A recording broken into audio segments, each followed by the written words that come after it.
माननीय सदस्यगण, संसद के इस समवेत सत्र को संबोधित करते हुए मुझे हार्दिक प्रसन्नता हो रही है।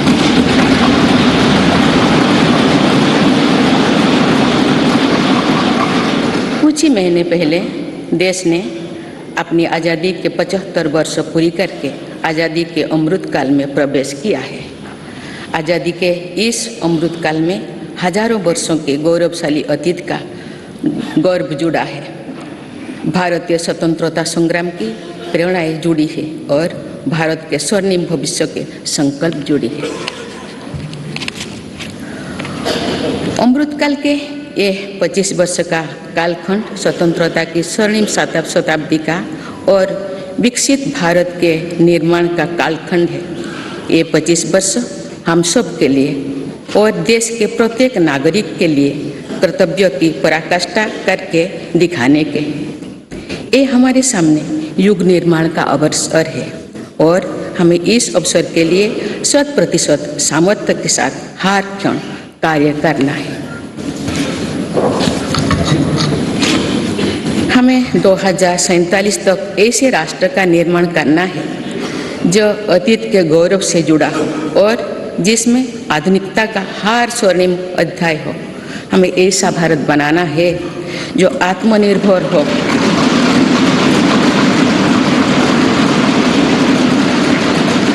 और जो अपने मानवीय दायित्वों का पूरा करने के लिए भी समर्थ हो।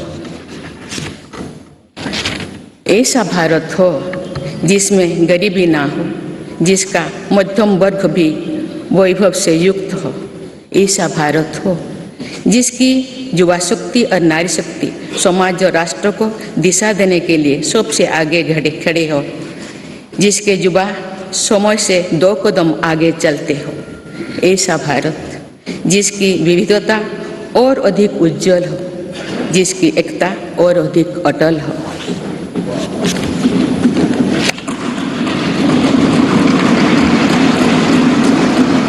दो 2047 में देश जब इस सच्चाई को जीवंत करेगा तो निश्चित रूप से उस भव्य निर्माण की नींव का अवलोकन और आकलन भी करेगा।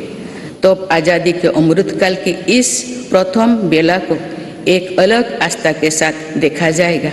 इसीलिए आज अमृतकाल का ये समय, ये कालखंड बहुत महत्वपूर्ण हो गया है।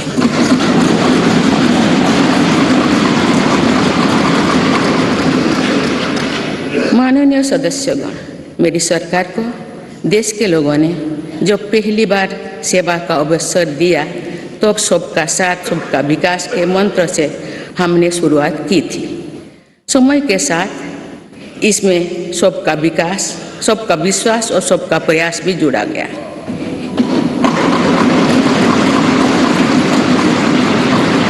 यही मंत्र आज विकसित भारत के निर्माण की प्रेरणा बन चुका है। विकास के ये कर्तव्य पथ पर चलते हुए मेरी सरकार को कुछ ही महीने में 9 वर्ष पूरी हो जाएगी।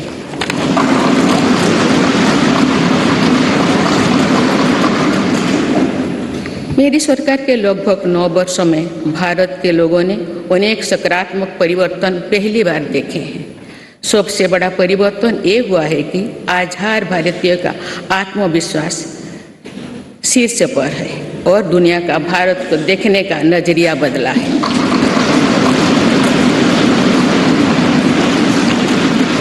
जो भारत को भी अपनी अधिकांश समस्याओं के समाधान के लिए दूसरों पर निर्भर था, वही आज दुनिया की समस्याओं के समाधान का माध्यम बन रहा है।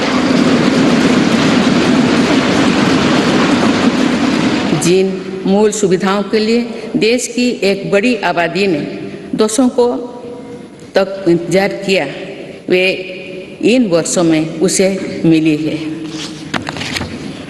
जिस आधुनिक इंफ्रास्ट्रक्चर की हम कभी कामना करते थे, वो इन वर्षों में देश में बनना शुरू हुआ है।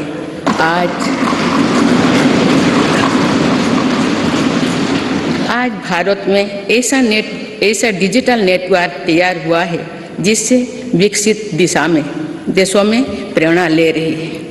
बड़े बड़े घरेलू सरकारी योजनाओं में भ्रष्टाचार की जिन समस्याओं से देश मुक्ति चाहता था, वो मुक्ति अब देश को मिल रही है।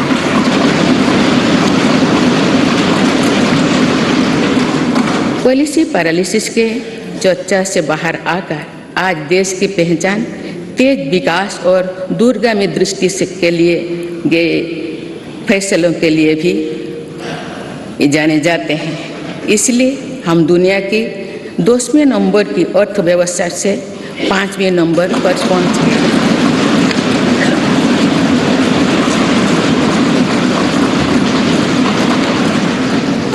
यही वो नींव है जो आने वाले 25 साल में विकसित भारत के निर्माण के आत्मविश्वास को बुलंद करेगी। माननीय सदस्यगण, भगवान बसवेश्वर ने कहा था, कायोकोबे कैलाश, अर्थात कर्म ही पूजा है, कर्म में ही शिव। उनके दिखाई मार्ग पर चलते हुए मेरी सरकार राष्ट्र निर्माण के कर्तव्य को पूरा करने में तत्परता से जुटी है। आज भारत में एक स्थिर, निडर, निर्णायक और बड़े सपनों के लिए काम करने वाली सरकार है।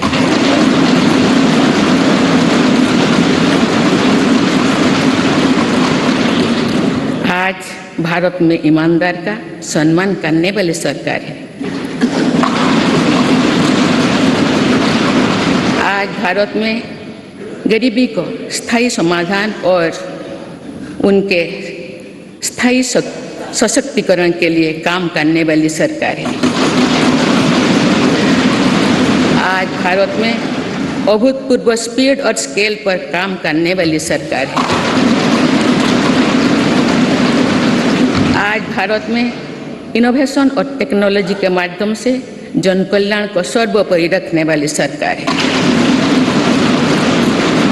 आज भारत में महिलाओं के सामने से हार बाधा को दूर करने वाली सरकार है।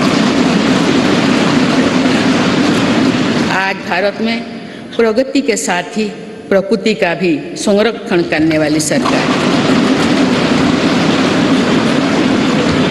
आज भारत में विरासत के संरक्षण के साथ ही आधुनिकता को बढ़ावा देने वाली सरकार है। आज भारत में अपनी वैश्विक भूमिका को लेकर आत्मविश्वास से आगे बढ़ने वाली सरकार है। माननीय सदस्यगण, मैं आज इस सत्र के माध्यम से देशवासियों का आभार व्यक्त करती हूँ कि उन्होंने लगातार 2 बार एक स्थिर सरकार को चुना है। मेरी सरकार ने देश हित को सदैव सर्वोपरि रखा। नीति रणनीति में संपूर्ण परिवर्तन की इच्छा शक्ति दिखाई।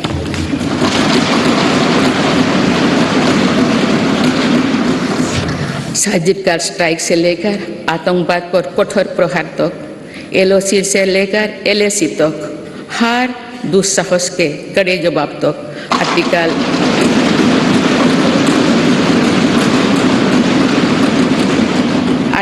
370 को हटाने से लेकर 3 तलाक तक मेरी सरकार की पहचान एक निर्णायक सरकार की रही है।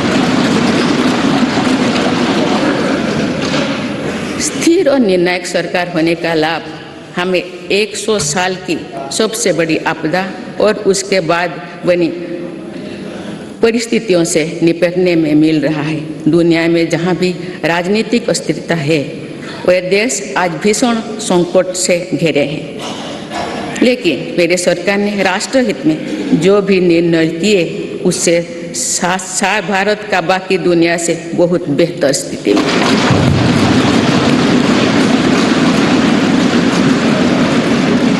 माननीय सदस्यगण, मेरी सरकार का स्पष्ट मत है कि भ्रष्टाचार लोकतंत्र का और सामाजिक न्याय का सबसे बड़ा दुश्मन है। इसलिए बीते वर्ष से भ्रष्टाचार के विरुद्ध निरंतर लड़ाई चल रही है। हमने सुनिश्चित किया है कि व्यवस्था में ईमानदार का सम्मान होगा। भ्रष्टाचारियों के लिए समाज में किसी भी प्रकार की सहानुभूति ना हो, इसके लिए सामाजिक चेतना भी देश में बढ़ रही है। बीते वर्षों में भ्रष्टाचार मुक्त इकोसिस्टम बनाने की दिशा में बेनामी संपत्ति अधिनियम को नोटिफाई किया गया है। आर्थिक अपराध कर फरार हुए अपराधियों की संपत्ति जब्त करने के लिए फजिटिव इकोनॉमिक ऑफेंडर्स एक्ट पारित किया गया है। सरकारी कामों में पक्षपात और भ्रष्टाचार के चलन को भी खत्म करने के लिए प्रभावी सिस्टम बनाया गया है।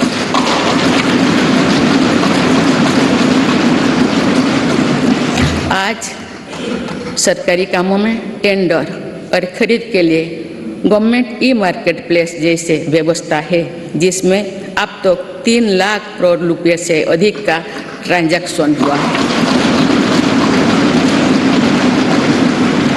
राष्ट्र निर्माण में ईमानदार योगदान देने वालों को आज विशेष सम्मान दिया जा रहा है। इनकम टैक्स रिटर्न फाइल करने के कोई जटिलताओं को खत्म कर देशवासियों का जीवन आसान बनाया गया है।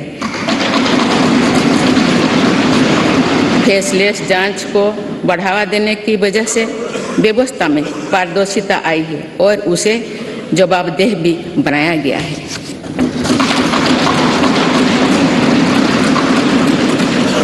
पहले टैक्स रिफंड के लिए लंबा इंतजार करना पड़ता था। आज ITR भरने के कुछ ही दिनों के भीतर रिफंड मिल जाता है। आज GST से पारदर्शिता के साथ साथ करदाताओं की गरिमा भी सुनिश्चित हो रही है।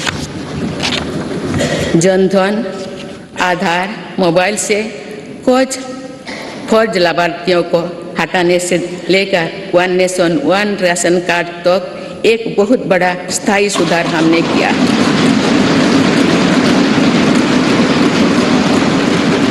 बीते वर्षों में DBT के रूप में, डिजिटल इंडिया के रूप में एक स्थायी और पारदर्शी व्यवस्था देश ने तैयार की है।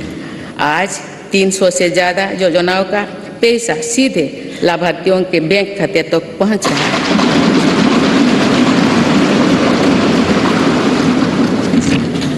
अब तो पूरी पारदर्शिता से 27 लाख करोड़ रुपए से ज़्यादा की रकम करोड़ों लोगों तक पहुंचाई गई है।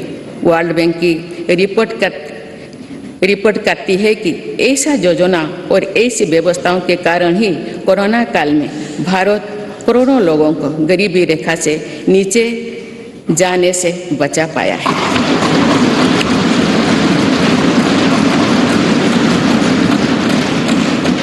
जो भ्रष्टाचार रुकता है और टैक्स की पाई का सदुपयोग होता है तो भारत टैक्स पेयर को भी गर्व होता है। माननीय सदस्यगण, आज देश का ईमानदार करदाता चाहता है कि सरकारी शॉर्टकट की राजनीति से बचे। ऐसा योजनाएं बने जो समस्याओं के स्थायी समाधान को प्रोत्साहित करे।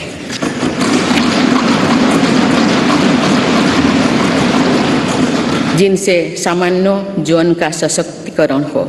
इसलिए मेरी सरकार ने वर्तमान चुनौतियों से निपटने के साथ ही देशवासियों के दीर्घकालीन सशक्तिकरण पर बल दिया है। गरीबी हटाओ आप केवल नारा नहीं रह गया है, आप मेरी सरकार द्वारा गरीब की चिंताओं का स्थायी समाधान करते हुए उसे सशक्त बनाने के काम किया जा रहा है।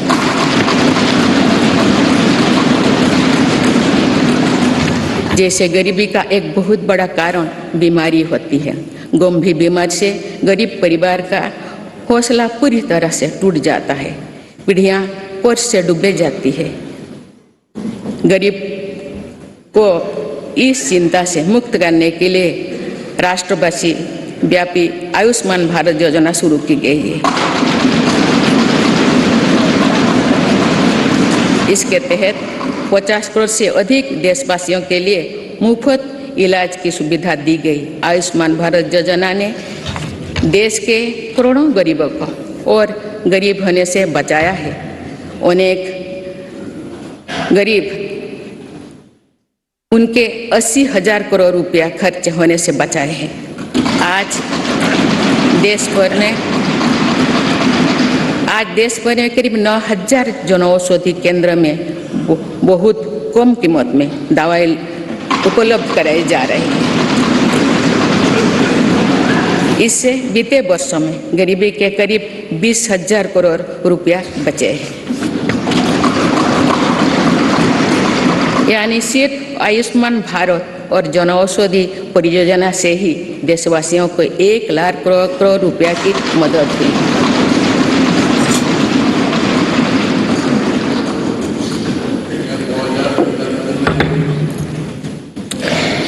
मैं सामान्य नागरिकों के जीवन से जुड़े सबसे महत्वपूर्ण संसाधन पानी का उदाहरण आप सभी के सामने रखना चाहूँगी। मेरी सरकार ने हर घर जल पहुँचाने के लिए जल जीवन मिशन शुरू किया।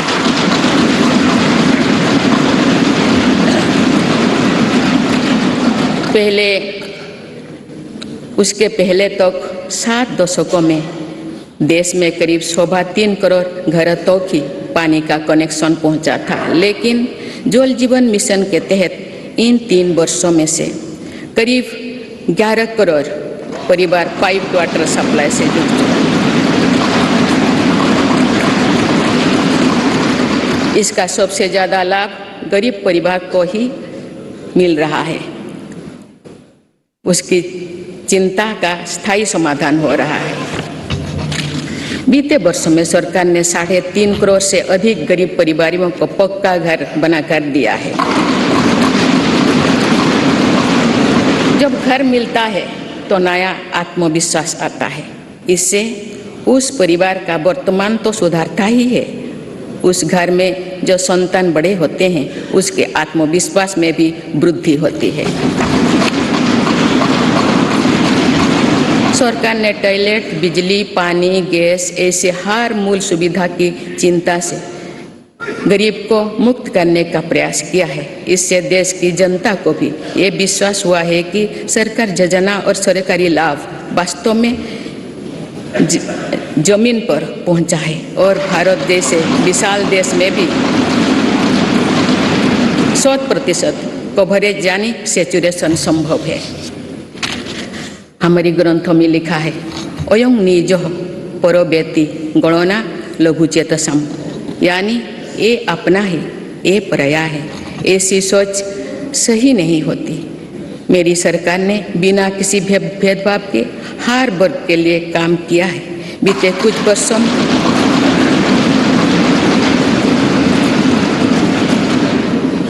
कुछ वर्षों में मेरी सरकार के प्रयासों के नतीजा है कि अनेक मूल सुविधाएं आज या तो 100% आबादी तक पहुंच चुकी है या फिर उस लक्ष्य के बहुत निकट है। मेरी सरकार हर योजना में 100% सैचुरेशन के साथ ही अंत्योदय के प्रति भी पूरी निष्ठा से काम कर रही है। हमारी कोशिश है कि योजनाओं का लाभ सही और सभी लाभार्थियों को मिले, कोई भी सरकार की योजना के लाभ से वंचित ना हो। माननीय सदस्यगण, हमने देखा है कि कोरोना काल के दौरान दुनिया भर में किस तरह गरीब के लिए गुजारा मुश्किल हो गया था, लेकिन भारत उन देशों में से एक है जिसने गरीब का जीवन बचाने का सर्वोच्च प्राथमिकता दी।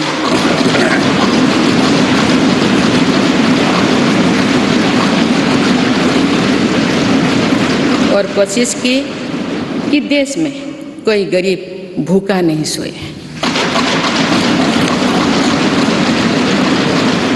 मुझे खुशी है कि मेरी सरकार ने पीएम गरीब कल्याण अन्न योजना को नई परिस्थितियों के अनुसार आगे भी चलाने का निर्णय लिया है।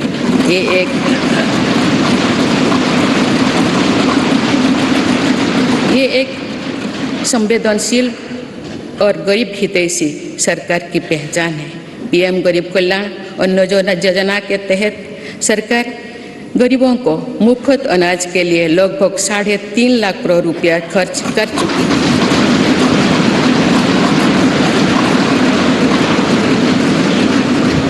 आज इस योजना की प्रशंसा पूरे विश्व में हो रही है। इस प्रशंसा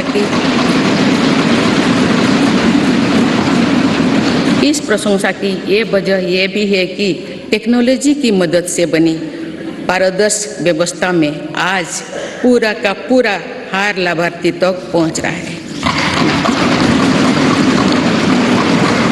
माननीय सदस्यगण, हमारे देश में ऐसे अनेक वर्ग तथा ऐसे अनेक क्षेत्र हैं जिनकी उम्मीदों और आवश्यकताओं पर समुचित ध्यान देकर ही समग्र विकास की परिकल्पना की पूरा की जा सकती है। आप मेरी सरकार ऐसे हर वंचित वर्ग और वंचित क्षेत्रों को वरीयता देते हुए काम कर रही है। मेरे सरकार ने हर उस समाज की इच्छाओं को पूरा किया है जो सदियों से वंचित रहा था। गरीब, दलित, पिछड़े, आदिवासी इनकी इच्छाओं को पूरा कर उन्हें सपने देखने का साहस दिया है। कोई भी काम और कोई भी प्रयास छोटा नहीं होता, बल्कि विकास में सभी की अपनी भूमिका है। इसी भाव के साथ वंचित वर्गों और अविकसित क्षेत्रों के विकास पर बल दिया जा रहा है। रेहड़ी, ठेले, फुटपाथ पर बड़ी संख्या में हमारे छोटे व्यवसायी अपना व्यापार, कारोबार और दुकानदारी करते हैं। मेरी सरकार ने विकास में इन साथियों की भूमिका को भी सराहा है। इसलिए पहली बार इनको फॉर्मल बैंकिंग से जोड़ा और पीएम स्वनिधि के माध्यम से सस्ते और बिना गारंटी के ऋण की व्यवस्था की। योजना के तहत स्ट्रीट वेंडर्स को डिजिटल लेन देन के लिए प्रोत्साहन राशि प्रदान की जा रही है। अभी तक करीब 40 लाख साथियों को इसके तहत ऋण दिया जा चुका है।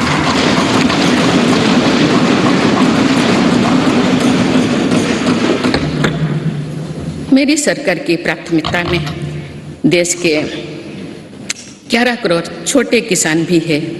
ये छोटे किसान दशकों से सरकार की प्राथमिकता से वंचित रहे थे।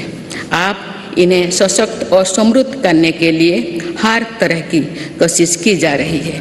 पीएम किसान सम्मान निधि के तहत इन छोटे किसानों को 2.25 लाख करोड़ रुपया से अधिक की मदद दी गई।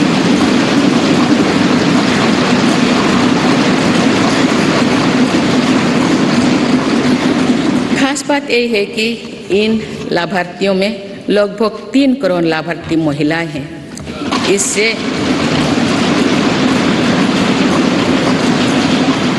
इससे अभी तक लगभग 54,000 करोड़ रुपया महिला किसानों को मिल चुकी है। इसी तरह छोटे किसानों के लिए फसल बीमा, सोयल हेल्थ कार्ड, किसान क्रेडिट कार्ड, केसीसी की कवरेज बढ़ाने के साथ ही हमारी सरकार ने पहली बार पशुपालकों और मछुआरों को भी किसान क्रेडिट कार्ड की सुविधा से जोड़ा। किसानों के सामर्थ्य को बढ़ाने के लिए एफपीओ यानी फार्मर प्रोड्यूसर ऑर्गेनाइजेशंस की स्थापना से लेकर फसलों के एमएसपी में वृद्धि करते हुए मेरी सरकार छोटे किसानों के साथ मजबूती से खड़ी है।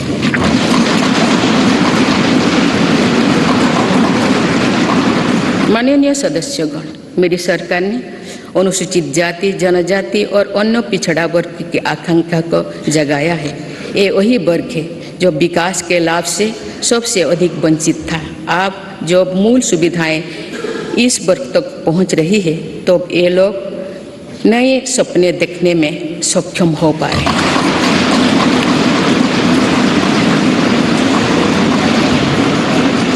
अनुसूचित जाति के सामाजिक आर्थिक सशक्तिकरण के लिए डॉक्टर अंबेडकर उत्सव धाम, अमृत जलधारा और युवा उद्यमी योजना जैसे कार्यक्रम चलाए जा रहे हैं। आदिवासी गौरव के लिए तो मेरी सरकार ने अभूतपूर्व फैसला किए हैं। पहली बार देश ने भगवान बिरसा मुंडा के जन्म दिवस को जनजातीय गौरव दिवस के रूप में मनाना शुरू किया। हाल ही में मानगढ़ धाम में सरकार ने आदिवासी क्रांतिवीर वीरों को पहली बार राष्ट्रीय स्तर पर श्रद्धांजलि दी। आज 36,000 से अधिक आदिवासी बाहुल्य वाले गांवों को प्रधानमंत्री आदि आदर्श ग्राम योजना के तहत विकसित किया जा रहा है। आज देश में 400 से अधिक एकलव्य मॉडल स्कूल आदिवासी क्षेत्र में खुल चुकी है। देश भर में 3000 से अधिक वन धन विकास केंद्र आजीविका के लिए साधन बने हैं। मेरी सरकार ने राष्ट्रीय पिछड़ा वर्ग आयोग को संवैधानिक दर्जा देकर ओबीसी के वेलफेयर के लिए हमारी प्रतिबद्धता को स्पष्ट किया है।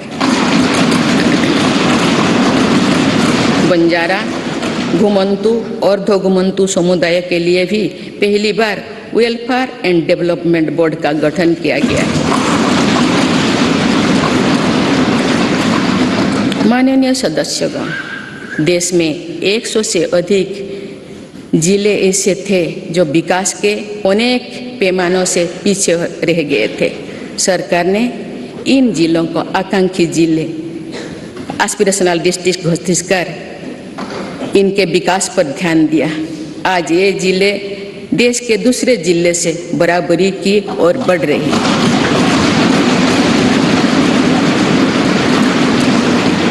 आकांक्षी जिले को सफलता को अब मेरी सरकार ब्लॉक स्तर पर दोहराने के लिए काम कर रही है और इसके लिए देश में 500 ब्लॉक्स को एस्पिरेशनल ब्लॉक के रूप में विकसित करने का कार्य शुरू किया गया है। ये आकांक्षी ब्लॉक सामाजिक न्याय की एक संस्थागत व्यवस्था के तौर पर विकसित किए जा रहे हैं।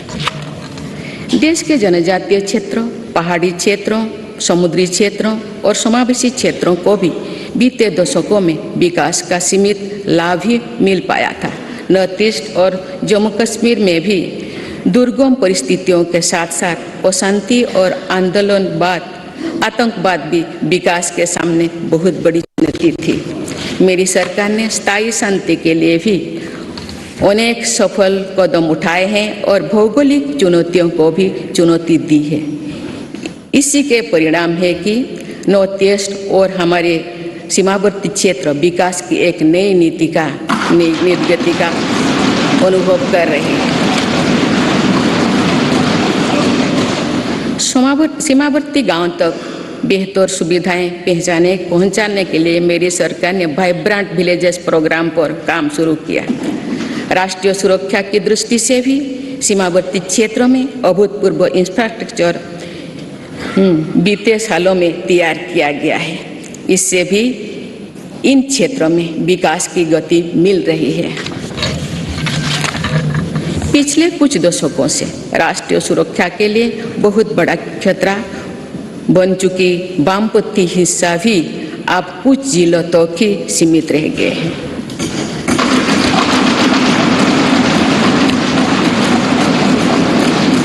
माननीय सदस्यगण, मेरी सरकार की एक बहुत बड़ी उपलब्धि महिला सशक्तिकरण की रही है। इस संदर्भ में मुझे नारी शक्ति नामक एक प्रेरक कविता का स्मरण होता है, जिसे भारतीय साहित्य की अमर विभूति स्वाधीनता सेनानी तथा ओडिया भाषा की सुप्रसिद्ध नारी कवि उत्कल भारती कुंतला कुमारी सावत ने लिखा था। आज से लगभग 100 वर्ष पहले उन्होंने ये उद्घोष किया था, वसुंधरा तले भारत रमणी नुहे हीन नुहे दिन अमर कीर्ति कोटि जुगे केबे जगत नुहे बोलिना। अर्थात भारत की नारी पृथ्वी पर किसी की तुलना में ना तो हीन है ना दीन है। संपूर्ण जगत में उसकी अमर कीर्ति युगों युगों तक कभी लुप्त नहीं होगी, यानी सदैव बनी रहेगी।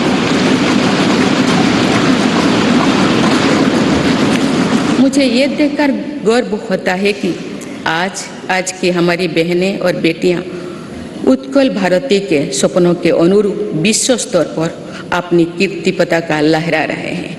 मुझे प्रसन्नता है कि महिलाओं की ऐसी प्रगति के पीछे मेरी सरकार के प्रयासों का संबल रहा है।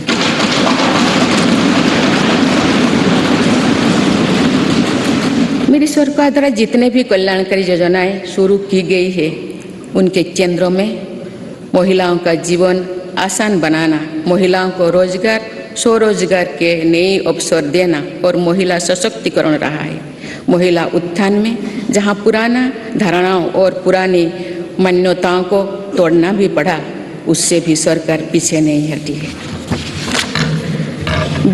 बेटी बचाओ बेटी पढ़ाओ अभियान की सफलता आज हम देख रहे हैं। सरकार के प्रयासों से समाज में जो चेतना आई, उससे बेटियों की संख्या में निरंतर वृद्धि हो रही है।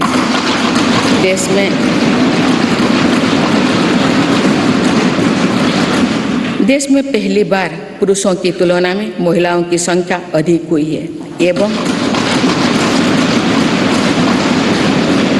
एवं महिलाओं का स्वास्थ्य भी पहले के मुकाबले और बेहतर हुआ है।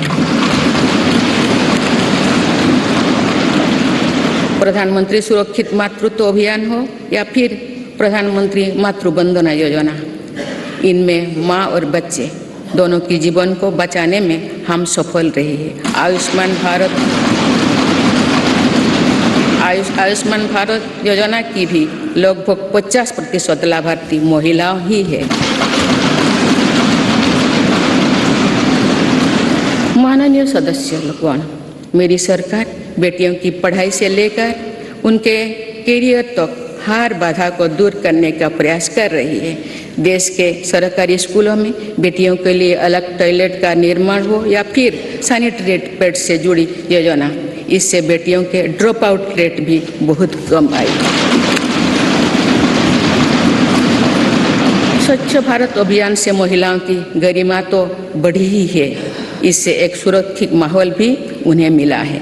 सुकन्या सुजना समृद्धि योजना से देश भर की करोड़ों बेटियां के बेहतर भविष्य के लिए पहली बार सेविंग अकाउंट खुली है।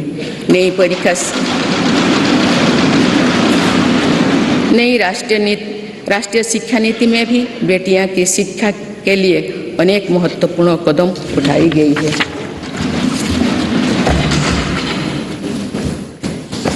मेरी सरकार ने यह भी सुनिश्चित किया है कि किसी भी कार्य क्षेत्र में महिलाओं के लिए कोई बंदिश ना हो। इसीलिए माइनिंग से लेकर सेना में अग्रिम मोर्चे तक हर सेक्टर में महिलाओं की भर्ती को खोल दिया गया है। सैनिक स्कूलों से लेकर मिलिट्री ट्रेनिंग स्कूलों तक में अब हमारी बेटियां पढ़ाई और ट्रेनिंग कर रही है।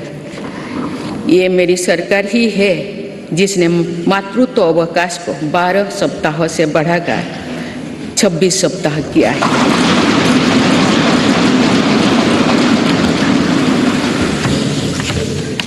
मुद्रा योजना की लगभग 70% लाभार्थी महिला उद्यमी ही है। एक स्टडी के अनुसार इस योजना से महिलाओं की आर्थिक शक्ति और सामाजिक फैसलों में उनकी भागीदारी बढ़ी है। पीएम आवास योजना के तहत मिलने वाली घरों की रजिस्ट्री भी महिलाओं के नाम पर होने से महिलाओं का आत्मविश्वास बढ़ा। जन धन योजना से पहली बार देश में बैंकिंग सुविधाओं में महिलाओं और पुरुषों के बीच अब बराबरी आ गई है। देश में इस समय 80 लाख से ज़्यादा स्वयं सहायता समूह भी काम कर रहे हैं, जिनमें करीब 9 करोड़ महिलाएं जुड़ी हुई हैं। इन महिला स्वयं सहायता समूहों को सरकार द्वारा लाखों करोड़ रुपए की मदद दी जा रही है। माननीय सदस्यगण, हमारी विरासत हमें जोड़ों से जड़ती है और हमारा विकास आसमान पर छूने का हौसला देता है। इसीलिए मेरी सरकार ने विरासत को मजबूती देने और विकास को प्राथमिकता देने की राह चुनी।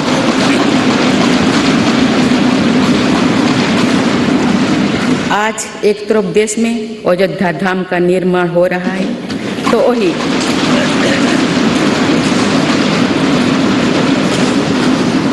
वही दूसरी तरफ आधुनिक संसद भवन भी बन रहा है।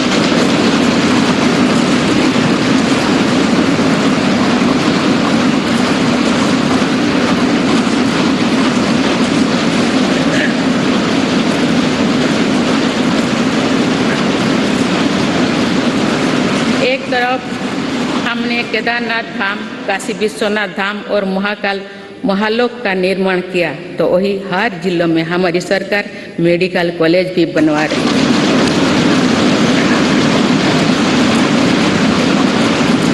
एक तरफ हम अपने तीर्थ और ऐतिहासिक धरोहर का विकास कर रहे हैं, तो वही दूसरी तरफ भारत दुनिया की बड़ी स्पेस पावर बन रहा है।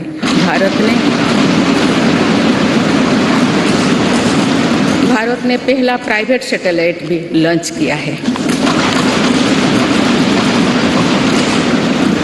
एक तरफ हम आदि शंकराचार्य भगवान बसवेश्वर, तिरुवल्लुवर, गुरु नानक देव जैसे संतों के दिखाए रास्ते पर आगे बढ़ रहे हैं, वही दूसरी तरफ आज भारत हाईटेक नॉलेज का हब भी बनता जा रहा है।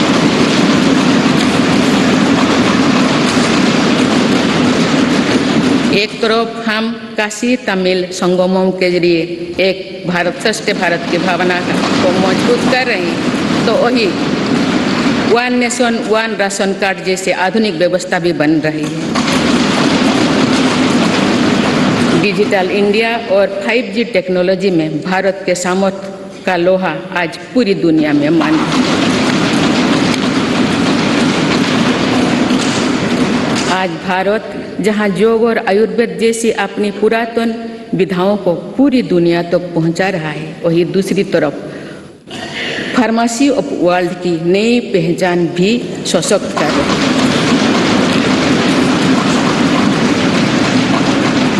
आज भारत प्राकृतिक खेती को, मिलेट्स की अपनी परंपरा फसलों को प्रोत्साहित कर रहा है, वही नानो यूरिया जैसी आधुनिक टेक्नोलॉजी का भी विकास किया है।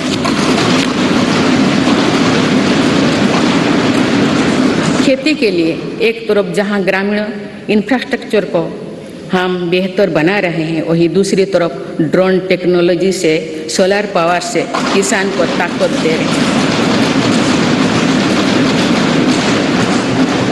शहरों में जहां स्मार्ट सुविधाओं के विकास पर बल दिया जा रहा है, वही स्वामित्व योजना में पहली बार गांव के घरों को की ड्रोन से मैपिंग की जा रही है। आज़ादी के अमृत महोत्सव पर जहां आज हर जिले में 75 अमृत सरोवर बनाया जा रहा है, तो वही सैकड़ों आधुनिक वंदे भारत ट्रेनें भी लॉन्च किया जा रहा है। एक और हमारे व्यापार की परंपरागत ताकत नदी जल मार्ग और बंदरगांव को भी आधुनिक बनाया जा रहा है, तो मल्टी मॉडल कनेक्टिविटी और लॉजिस्टिक पार्क का नेटवर्क भी तैयार हो रही है।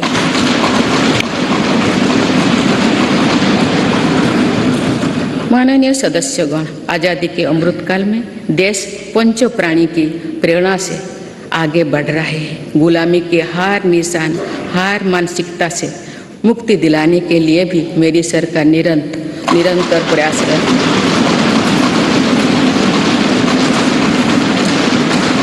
जो कभी राजपथ था वो अब कर्तव्य पथ बन चुका है।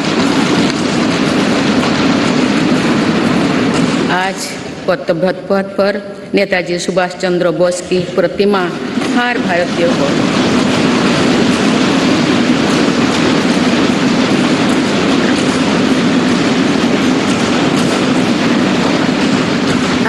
को गौरवान्वित कर रही है। तो अंडमान निकोबार में भी नेताजी और आज़ाद हिंद फौज के शौर्यों को हमने सम्मान दिया है। अभी कुछ ही दिन पहले मेरी सरकार ने अंडमान निकोबार द्वीप समूह में नेताजी सुभाष चंद्र बोस आइलैंड पर नेताजी को समर्पित भव्य स्मारक और म्यूजियम का शिलान्यास भी किया है।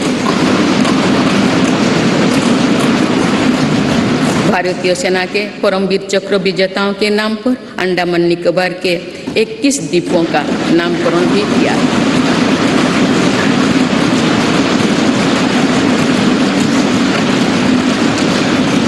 एक तरफ नेशनल वॉर मेमोरियल आज राष्ट्रीय शौर्य का प्रतीक बन गया है, तो वही हमारी नौसेना को भी अब छत्रपति वीर शिवाजी महाराज का दिया प्रतीक मिल गया।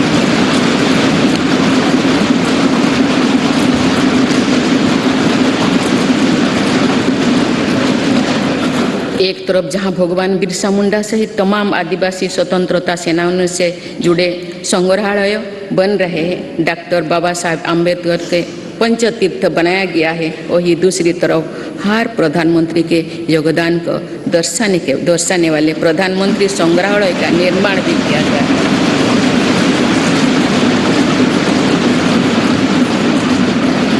देश में प्रथम वीर बाल दिवस को भी पूरे गर्व और श्रद्धा के से मनाया गया। इतिहास की पीड़ाओं और उनके साथ जुड़े शिक्षाओं को जागरूक रखने के लिए देश में विभाजन विभीषिका स्मृति दिवस की शुरुआत भी मेरी सरकार ने की।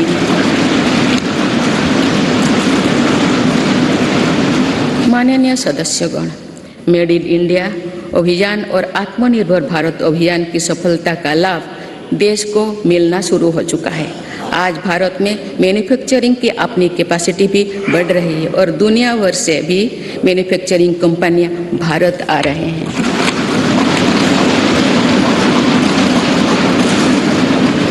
आज हम भारत में ही सेमीकंडक्टर चिप से लेकर हवाई जहाज के निर्माण तक के लिए प्रयास शुरू कर चुके हैं। ऐसे ही प्रयासों का परिणाम है कि भारत में बने सामान का निर्यात लगातार बढ़ रहा है। कुछ वर्ष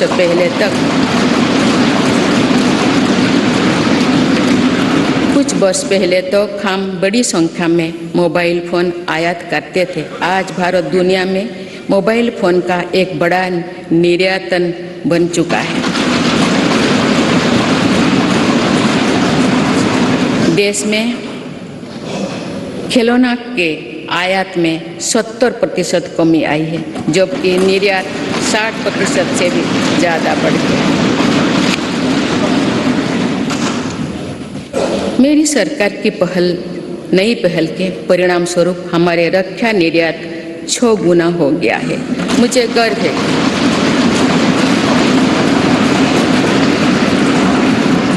गर्व है कि हमारी सेना में आज INS विक्रांत के रूप में पहला स्वदेशी एयरक्राफ्ट कैरियर भी शामिल हुआ है।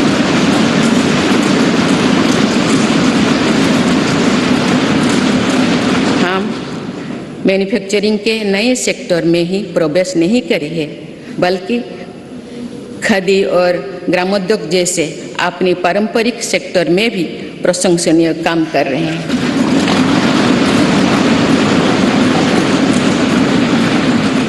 ये हम सभी के लिए खुशी की बात है कि आज़ादी के अमृत महोत्सव के दौरान देश के खादी और ग्रामीण उद्योग का टर्नओवर 1 लाख करोड़ रुपये से अधिक का हो चुका है।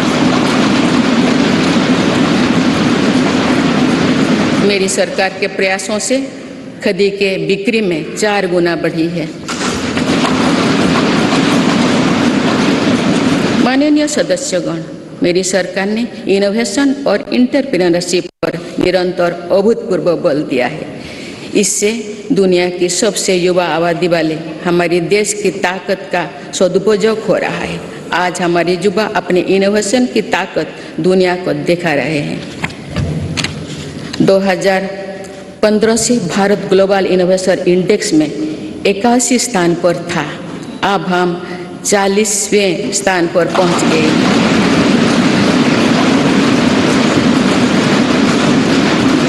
सात वर्ष पहले जहां भारत में कुछ 100 रजिस्टर्ड स्टार्टअप ही थे, वही आज ये संख्या लगभग 90,000 पहुंच चुके हैं।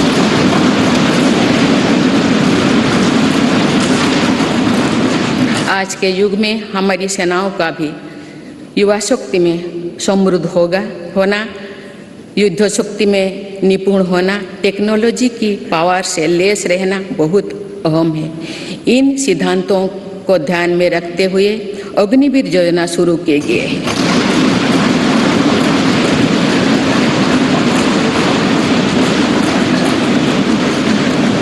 इससे देश की युवा शक्ति को सेनाओं के माध्यम से राष्ट्र की सेवा का अधिकतम अवसर मिलेगा।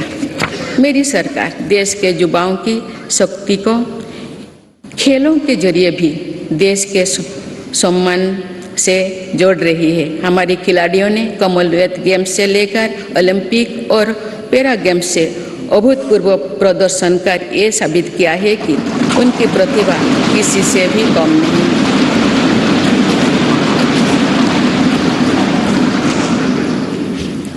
देश के कोने कोने से ऐसे प्रतिभाओं को खोजने, उनका टैलेंट निखारने के लिए खेलो इंडिया गेम्स, खेलो इंडिया सेंटर्स से लेकर टॉप स्कीम तक चलाई जा रही है।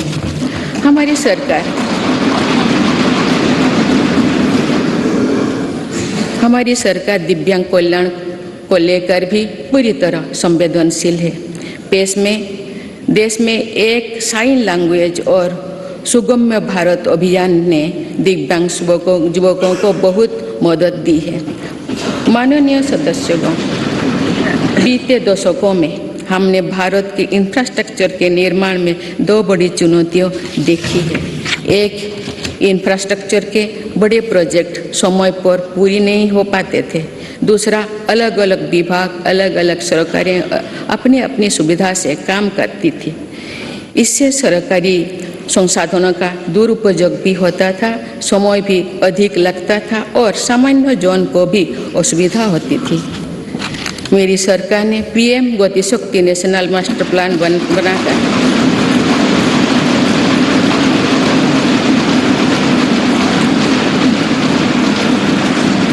इन चुनौतियों से निपटने के लिए ठोस कदम उठाए हैं।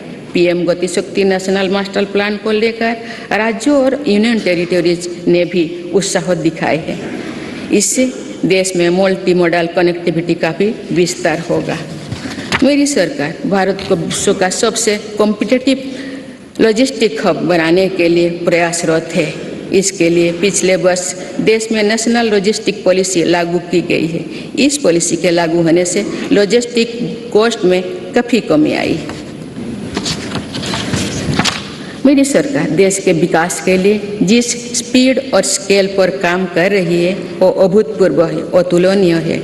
मेरी सरकार ने आने के बाद भारत के गरीबी के लिए औसतन हर रोज आवास योजना के 11,000 घर बने। इसी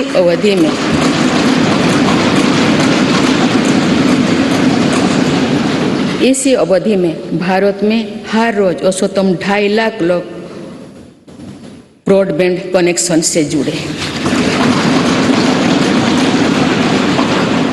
हर रोज 55,000 से ज़्यादा गैस कनेक्शन दिए गए। मुद्रा योजना के तहत हर रोज 700 करोड़ रुपये से ज़्यादा का लोन दिया गया। बीते 8-9 वर्षों में भारत में लगभग हर महीने एक मेडिकल कॉलेज बना है। इस दौरान देश में हर दिन में 2 कॉलेज की स्थापना हुई है। हर सप्ताह एक यूनिवर्सिटी बनी है। सिर्फ 2 साल के भीतर भारत ने 220 करोड़ से ज़्यादा वैक्सीन की डोज भी दी है।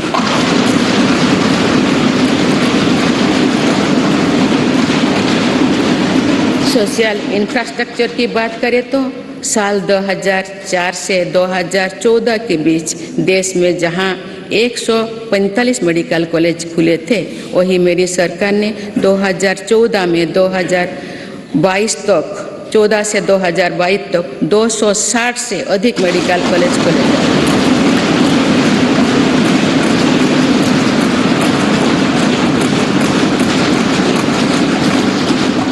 मेडिकल की पढ़ाई कर रहे छात्रों के लिए ग्रेजुएट और पोस्ट ग्रेजुएटों की संख्या अब पहले के मुकाबले देश में दुगुनी हो चुकी है। 2014 से पहले जहां देश में कुल लगभग 725 विश्वविद्यालय थे, वहीं बीते केवल 8 वर्षों में 300 से अधिक नए विश्वविद्यालय बने। इसी दौरान देश में 5,000 से अधिक कॉलेज भी खोले गए हैं। इसी प्रकार फिजिकल इंफ्रास्ट्रक्चर में तो देश में कई नए रिकॉर्ड बने हैं। प्रधानमंत्री ग्राम सड़क योजना में 2013-14 तक देश में करीब 3,81,000 किलोमीटर सड़कें बनी थी। जबकि 2021-22 तक ग्रामीण सड़कों का ये नेटवर्क 7 लाख किलोमीटर से भी ज़्यादा हो गया।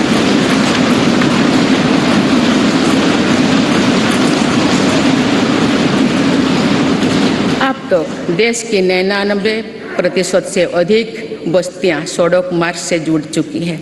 वर्ल्ड बैंक सहित अनेक संस्थाओं की स्टडी के अनुसार ग्रामीण सड़कों से गांव में रोजगार, खेती, शिक्षा और स्वास्थ्य पर बहुत सकारात्मक असर पड़ा है।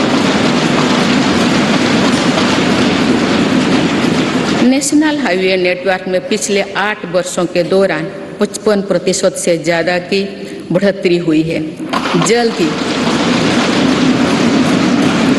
जल्द ही भारतमाला प्रोजेक्ट के तहत देश के 550 से ज़्यादा जिले हाईवे से जुड़ जाएंगे और अर्थव्यवस्था को गति देने वाले कॉरिडोर्स की संख्या 6 से बढ़कर 50 होने वाली है। इसी तरह देश के एविएशन सेक्टर भी तेजी से आगे बढ़ रहा है।